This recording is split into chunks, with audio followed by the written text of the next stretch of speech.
नमस्कार प्रेक्षकांनो, स्टार प्रवाहावरील लग्नानंतर होईलच की प्रेम या मालिकेच्या पुढील येणाऱ्या भागामध्ये आपल्याला असं काही बघायला भेटणार आहे की काव्या ही तिच्या बोक्यासोबत खेळत असते। हे सगळं काही रम्या आणि वसुंधरा पाहत असतात आणि वसुंधरा म्हणते की या बोक्याचं काहीतरी करावं लागेल, म्हणजे काव्याच्या बोक्याला आता त्या फाडून टाकण्याचा प्लॅन करत असतात। रम्या आता मोठं काहीतरी घेऊन आलेली असते, कातर घेऊन आलेली असते आणि तिच्या बोक्याला फाडून टाकते।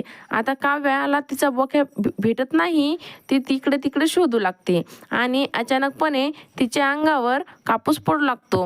हे सगळं बघून तिला संशय येतो की हा कापूस तर बोक्यामधला आहे, तरी वरती बघते आणि वरून रम्या आणि वसुंधरा हसू लागतात। त्यानंतर मानेने पार्थ काव्याला समजवतात की रम्याने तो बोक्या फाडून टाकलाय। त्याचमुळे आता काव्याला खूपच राग आलेला असतो आणि ती जोरात रम्या म्हणून ओरडते। काव्य आणि रम्याची वसुंधराची वाट लावणार का, हे पाहणं अतिशय रंजक ठरणार आहे। अशाच मालिकांच्या नवनवीन अपडेट्स पाहण्यासाठी आपल्या चॅनलला लाईक करा, शेअर करा आणि व्हिडिओ आवडला असेल तर सबस्क्राईब करायला विसरू नका। धन्यवाद।